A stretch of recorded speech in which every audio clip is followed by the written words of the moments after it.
The fluorescent lights in courtroom 14B of the Fulton County Federal Building buzzed at a frequency that Daniel Mercer, 43, had learned to hate over 9 days of trial.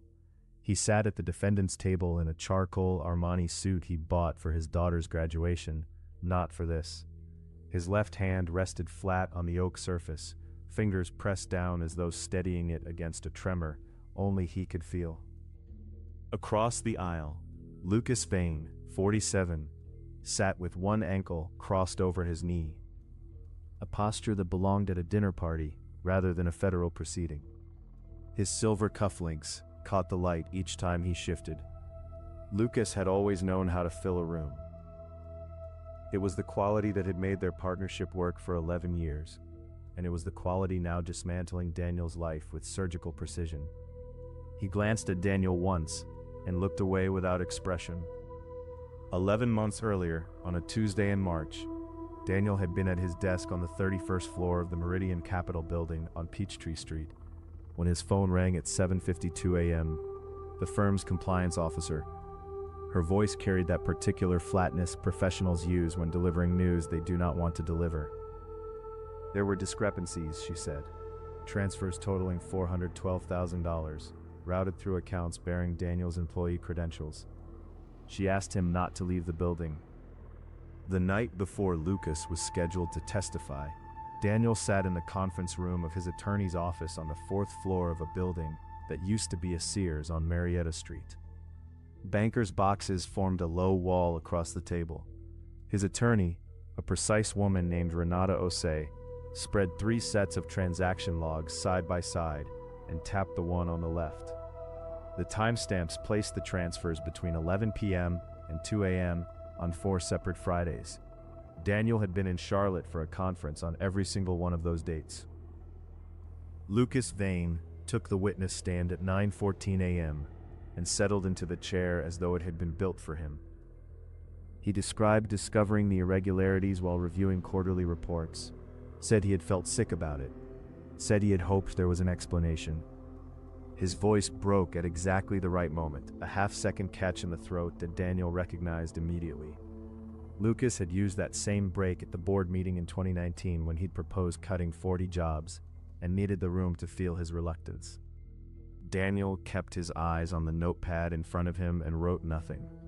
Renata had coached him on this. The jury watches the defendant during testimony, and a man who looks angry looks guilty. So he pressed the pen to the paper and drew a slow horizontal line, then another beneath it, and listened to 11 years of partnership being reframed as a cover story. The man describing him from that stand had been best man at his wedding, had held his daughter the day she was born. Renata Osei stood for cross-examination and asked Lucas a single question about the date he claimed to have first noticed the discrepancies. Lucas said it was the 14th of September. Renata placed a document on the projector, the calendar entry from the firm's shared server, time-stamped and unedited, showing Lucas had been in a client meeting in Miami on September 14th, from 8 a.m. through 6 p.m. Lucas's jaw shifted slightly to the left. He said he might have the date wrong. Renata said she was sure he did. During the lunch recess, Daniel and Renata stood in the marble corridor outside courtroom 14B. The building smelled of burnt coffee and old paper. Renata said the Miami calendar entry was good, but not enough. Juries forgave bad memory. What they needed was something that showed intent, something that placed someone else's hands on the accounts. Daniel stared at the scuff mark on his left shoe and said he had been thinking about the building's security system. The old cameras on the 31st floor had never been upgraded. Renata filed the emergency subpoena request at 1:47 p.m., citing the specific camera system on the 31st floor of the Meridian Capitol building, a Hikvision network system installed in 2017 that the building's management company had never replaced. The request named 4 specific dates, the 2nd, 9th, 16th, and 23rd Fridays of the previous year. The judge granted it with modifications, allowing footage from an 8-hour window on each date. The hard drives were couriered to the courthouse by 4:30 p.m. Renata did not go home that night. Renata Osei loaded the footage at 10:22 a.m., and said nothing while it played. On the projected screen, the 31st floor materialized in grainy monochrome, the row of workstations, the emergency exit sign above the stairwell door, the particular darkness of an office building at 1:17 a.m. A figure moved through the frame in a dark jacket, threading the space with the ease of someone who knew which desks to pass and which to stop at.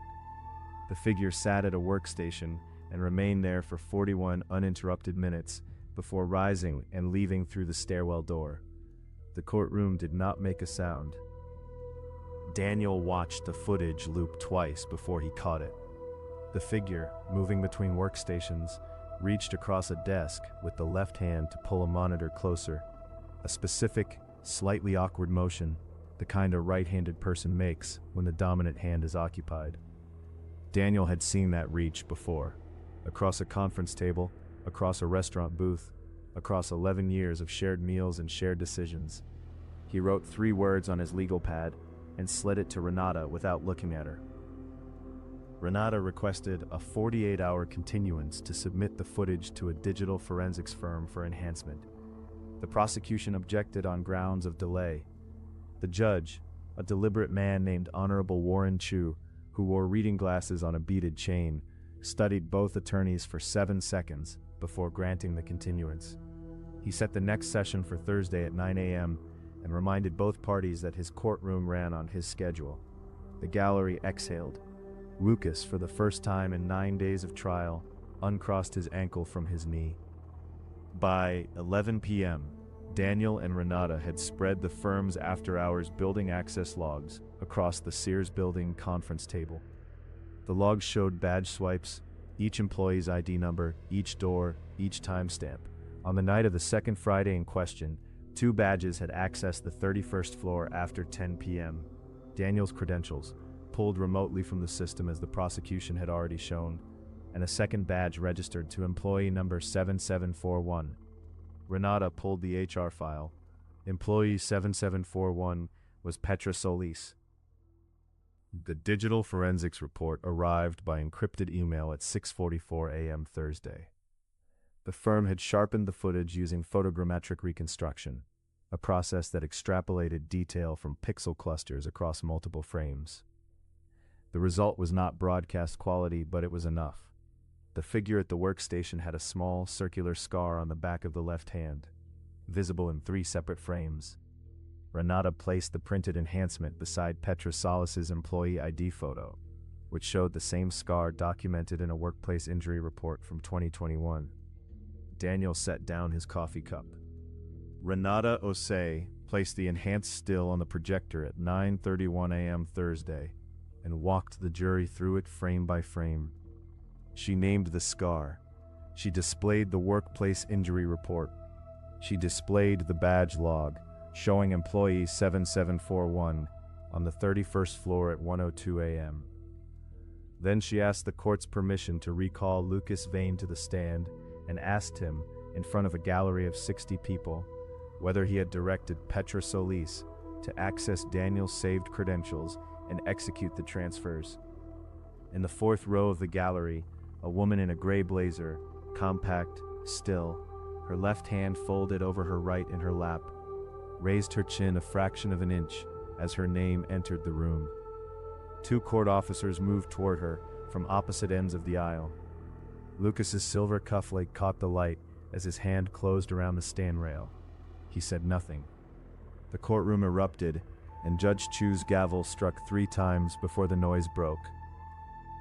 The lead prosecutor requested an immediate recess and spent 19 minutes at the judge's bench in a conversation Daniel could not hear, but could read in posture alone, her shoulders dropping by degrees, her legal pad lowered, her voice falling from argument to concession.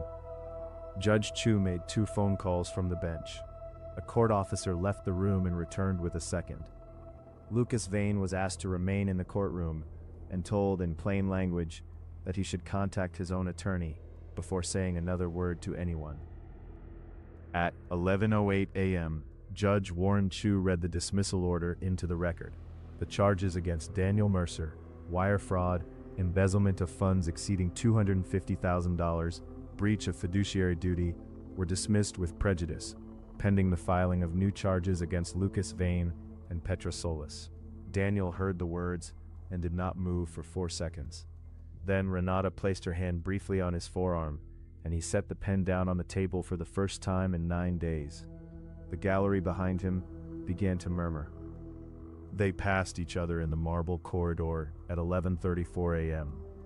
Lucas was moving toward the elevator with a court officer 2 steps behind him, his jacket unbuttoned for the first time Daniel could remember. Daniel stopped walking. Lucas did not stop, but he slowed, a fraction of a second, barely perceptible, and turned his head just enough to find Daniel's face. Then he pressed the elevator button and stared at his own thumb on it, as though he did not recognize the hand. The doors opened. He stepped inside without looking back. Outside the Fulton County Federal Building on Pryor Street, Atlanta moved at its usual Thursday pace. Delivery trucks idled at the loading dock across the street. A woman in scrubs walked fast with earbuds in. The sky was flat white, the kind that comes before November rain. Daniel stood on the top step with his briefcase at his side and reached into his jacket pocket out of habit, the automatic reach for his building badge, the one he'd made every morning for 9 years. His fingers found only the lining. He stood there a moment with his hand still inside, then withdrew it and picked up the briefcase. He walked north on Pryor and turned onto Peachtree Street, a route he had taken every workday for 9 years. The Meridian Capitol building rose on his left, its glass face holding the white sky. Through the revolving doors, the lobby was visible. The security desk, the elevator bank, the marble floor he had crossed 10,000 times. Daniel slowed. Through the glass, the guard at the security desk raised a hand in a wave, aimed at a courier coming up the steps behind Daniel. The guard's eyes slid past him without a flicker. He stopped at a diner on Edgewood Avenue he had never been to before, chosen for no reason except that it was there and he was tired of walking. He sat at the counter and ordered coffee. The cup that arrived was white ceramic with a chip on the rim, the coffee too hot and slightly burnt. He wrapped both hands around it and let the heat come through. His phone buzzed against the diner counter at 12:51 p.m. The screen lit with a number Daniel recognized. Not Lucas's personal cell, but the landline of the attorney's office Lucas had listed as his emergency contact 11 years ago when they'd signed the original partnership agreement. Daniel watched it for the full duration of the ring, 4 buzzes, then silence. He turned the phone face down on the counter, finished the coffee, and left a $5 bill beside the cup. He did not pick it up again before he left. Another hour, finally told. This has been Untold Hours.